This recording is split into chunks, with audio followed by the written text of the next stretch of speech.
So that Monkey game's doing pretty good, hey? Holy man, like we seen the wish list numbers. We seen the 83,000 people check out the benchmarking tool, and now that the game has been released, it's obviously breaking records. Over 2.2 million people checking this out in the early morning hours of Tuesday. Oh my god, this weekend it's gonna be an enormous turnout, you would have to think. Even right now, okay, on not a Wednesday, I guess, a Tuesday evening, you have over 800,000 people checking out the game. It's a bit of a hit, to say the least, and yeah, like I said, it's breaking records. If you didn't already know, now you're going to. Black Myth Wukong soars to Steam's #2 most concurrent players of all time and is still climbing.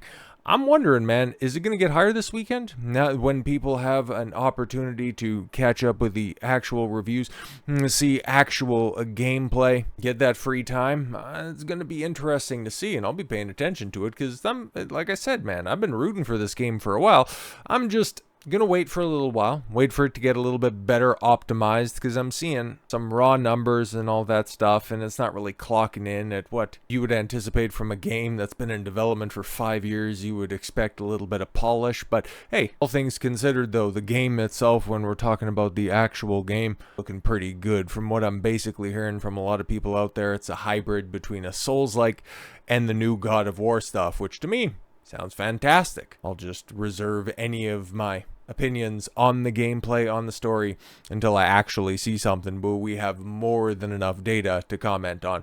Black Myth Wukong became available to purchase last night. Yes, well, at the time that you're seeing this, Tuesday early morning. I'm recording this Tuesday evening. I know that sounds weird and all, but that was just over the course of this day. It peaked at over 2 million concurrent players. The game has soared to having the second most concurrent players playing a game on Steam of all time. And yeah, that's just on Steam. Not talking about PS5 numbers, not even talking about Epic Game Store numbers, which is available all on those platforms as well. So there's reason to think might be north of 3 million players. That'd be crazy.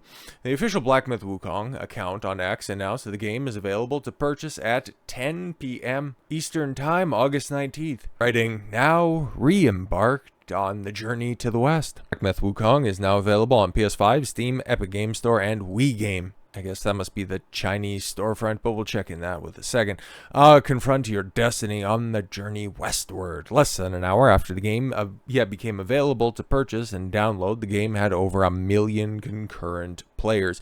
Yeah, when I was editing up my video that you guys would have been able to see and still are able to see from recorded it Monday, released it on Tuesday. It's so weird to say all this stuff. My most recent Wukong video, how about that one? It was just getting released and we were starting to see the numbers, and it just continued to tick up. It was, yeah, approaching 1 million, crossing 1 million, crossing 1.2, 1.4, and then I wake up this morning and it's over 2.2, and it's like, holy, when's it gonna stop? We'll check it out this weekend. I'd imagine we're probably going to see the peak then, but the concurrent player count has continued to rise since then. As of writing, the game currently has peaked, yes, at 2.164587 players.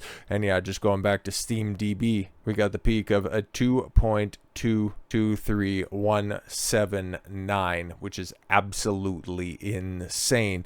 Good enough for, yes, second most concurrent and #1 most played single player game by a long shot. Surpasses other single player games such as Elden Ring, Cyberpunk 2077, Hogwarts Legacy, and Baldur's Gate 3. Elden Ring had the all-time peak of 953,426, and Cyberpunk had the all-time peak of 1,554,388.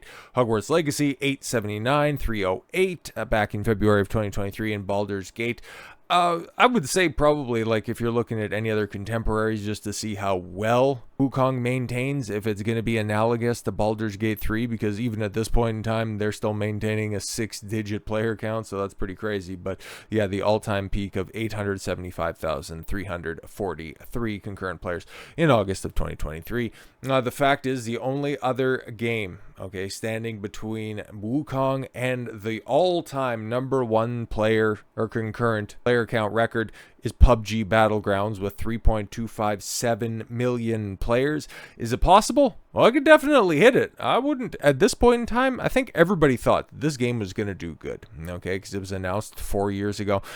People have been very much so looking forward to this. I was anticipating seeing, mid to high 6 digits, but not 7, and definitely not 2.1. 2.2 now, but that's absolutely insane, and good on them, because at least there's some goodwill that's rolling around out there. But we got to just point out the obvious at this point in time. Is there, I know that there's a lot of goodwill out there. A lot of people are excited by this game to either play it or to stick it to the woke journalists that are out there, but you take a look at who's buying the game, and yeah, for everybody who's out there who has laid down some cash on it, 88.1% of total sales come out of China. I'm just wondering, man. Okay, and a lot of people have also posited the question. I wonder if this is just people being paid to squat and boost the player count. Okay, I don't want to take anything away from this game because I am still very much intrigued by it.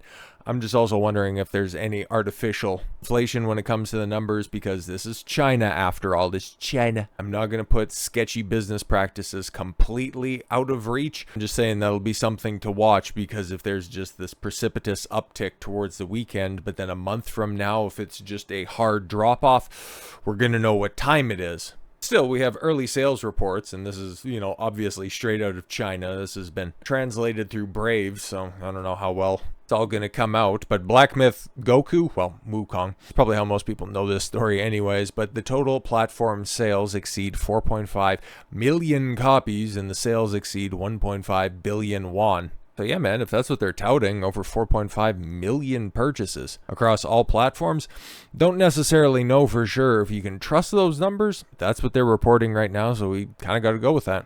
The total platform sales exceed 4.5 million copies, and sales exceeded 1.5 billion won. Finance Association, August 20th, electricity. Again, rough translation. According to the stats, the National Walker sales list, as of now, it has sold more than 3 million copies on Steam. Plus Weep at present, sure, that's a thing. The good rate of games Steam is maintained at 95%. Yeah, and that's the thing, man. Enough of this broken English ass shit. The game is crushing records. It has an overwhelmingly positive review. Okay, yeah, just about a 95% positive review, overwhelmingly positive on Steam. Not only is the game breaking concurrent player number records, it has received overwhelmingly positive on Steam. Received 72,848 positive reviews and just 2,594 negative reviews, meaning 96.6% of all reviews are positive and just 3.4% are negative. Most helpful reviews praise the game, beat the first boss, which is the one in the trailer, the White Wolf, and I have to say, so far, really enjoying the game. It's basically Chinese God of War and the Jedi Fallen series, and like those games, it has some Soulsborne influence, but doesn't lean too heavily into it. If you enjoyed God of War 2018 and the Jedi Fallen Order / Survivor, then you will definitely enjoy this. Personally, find this to be a bit more fun. Well, yeah, that's doesn't really seem like it's too much of a botted review. That seems like there's authenticity behind that. And looking at other reviews on Steam as well, there's a very high probability that this game is going to have legs, because not only the gameplay being positively reviewed, that it's visually stunning. It also has a memeability. Yeah, reject modernity, embrace the monkey. So many monkey memes are going around right now. It's going to be big. If you think that the 2.2 on a Tuesday night is big, brother, this weekend is going to be huge. And one of the games that Wukong lapped to get that second spot on the Steam list was, in fact, Palworld from earlier this year. And they're out there making good with Wukong, which is fantastic, man. Congratulations, Wukong, for becoming the second most played game on Steam ever. This year has been a big year for fun games, and we're so proud to stand alongside these amazing games. Like these two studios, right? Like Palworld, Japanese, Game Science, Wukong, Chinese, okay? Same continent, different countries, same directive to make gaming fun again. While there's a certain amount of camaraderie going on in the East, well, there's a lot of duck and cover going on when it comes to the West. And while you can point to the memes going on that gives this game incredible word of mouth, You can also look at the Streisand effect that all of the progressive leftist types that are out there, they have brought on this game in all of their fervor.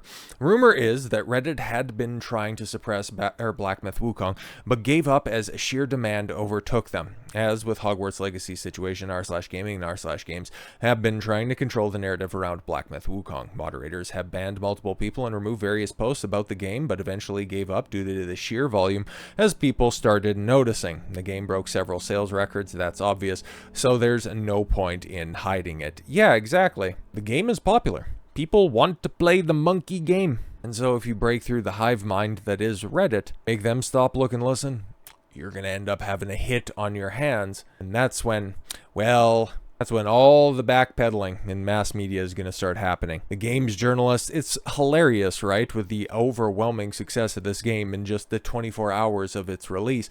Oh, IGN becoming one of the biggest shill sites for them. Their YouTube page, their Twitter page is full of different Wukong guides that you can follow. They're out there touting the success of the game, just trying to make you forget that they were the ones trying to tank this game a few months back. The author of the infamous IGN hit piece on Black Myth Wukong tries to hide. Yeah, so we're just going to go ahead and try to scrub our history so we look like we've been on the side of the monkey game since day one, okay? We're the real ones. We're the OGs. We've always been on the side. See, we're on the side to stop Asian hate. We're not out here to spread any lies because, shakedown attempts by our most treasured allies didn't work. No. We were never a part of that campaign. Her article was based on mistranslations and smears. Now, when she was called out, she doubled down, and her circle jerk journalist friends all defended her terrible and false works. It was used as the single and only fact source by hundreds of other articles trying to destroy Wukong in game science. Today, after Wukong reached the second highest game in Steam history, she should be supremely ashamed and held accountable. Retract your article, Rebecca Valenti, who was another very loud voice in the first and second incarnation of Gamergate, and now that we're seeing, what is this, the third consecutive big indie hit of 2024, might have your talents, and I'm talking to you IGN, Kotaku, games journalists in general, you might have your talents in the Western Front, killing off games left and right, because as many indie hits as we've had this year with Pal World, Helldivers 2, and now Wukong, you also have the cataclysmic failure that looks exactly like the resume of Sweet Baby Inc., Black Girl Gamers, and Hit Detection. You guys are partially responsible for this game's success because nobody believes the crap that you're saying anymore. But you're also partially responsible for the failure of the Western games industry. At this point in time, imagine this. The talk of the gaming world is centered around China. Having to outsource not just our gerbs, not just our economy, not just our infrastructure, but now our entertainment. Congratulations. Mission accomplished. Just unfortunately came off the back of a non-woke, non-progressive, historically accurate game. Best of luck trying to sell us on Star Wars Outlaws and Assassin's Creed Shadows. I'm sure that'll work out well for you. So with all that said, thank you all very much for the gift of your time. I've been Don Consuelo. I want you to follow your gut and get after it. Take care, everyone.